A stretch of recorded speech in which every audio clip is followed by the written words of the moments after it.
Malang melawan stunting bersama KKN PPM UGM periode 2 tahun 2021 unit JT 014 dengan pembahasan MPASI cegah stunting, aturan tepat pemberian MPASI. Apa itu MPASI? MPASI itu merupakan akronim dari makanan pendamping ASI. Berdasarkan definisinya, WHO menjelaskan pemberian MPASI merupakan proses yang dimulai ketika ASI saja tidak lagi cukup untuk memenuhi kebutuhan gizi sang bayi. Oleh karena itu, diperlukan makanan dan cairan lain bersama dengan ASI. Rentang usia target untuk pemberian MPASI umumnya adalah usia 6 hingga 24 bulan. Mengapa MPASI itu penting?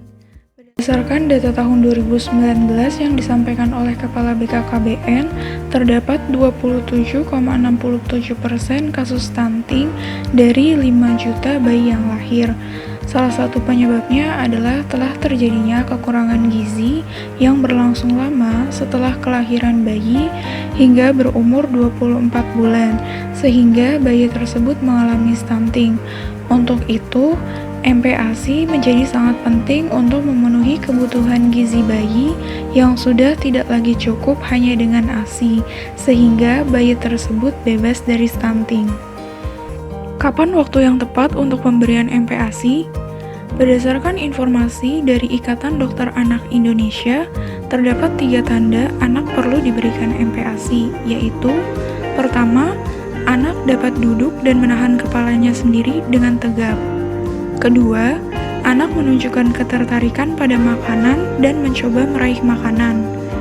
Ketiga, anak menunjukkan tanda-tanda lapar walaupun sudah diberi ASI. Lalu, bagaimana cara pemberian MPASI yang tepat? MPASI diberikan berdasarkan usia anak.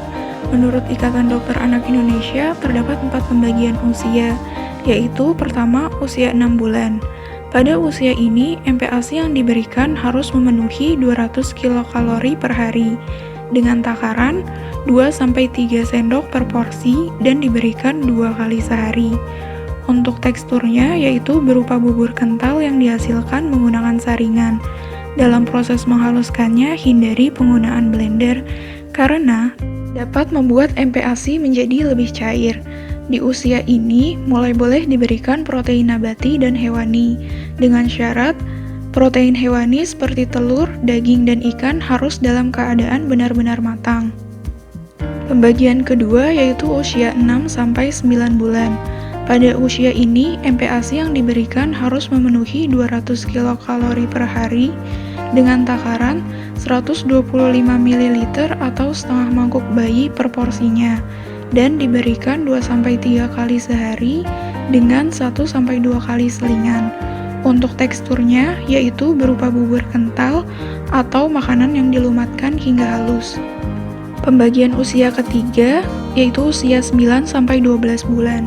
Pada usia ini, MPASI yang diberikan harus memenuhi 300 kilokalori per hari dengan takaran 125 ml atau setengah mangkuk bayi per porsinya, dan diberikan 2-3 kali sehari dengan 1-2 kali selingan.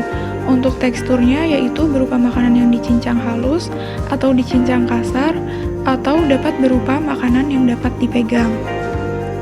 Pembagian usia yang keempat yaitu usia 12-24 bulan.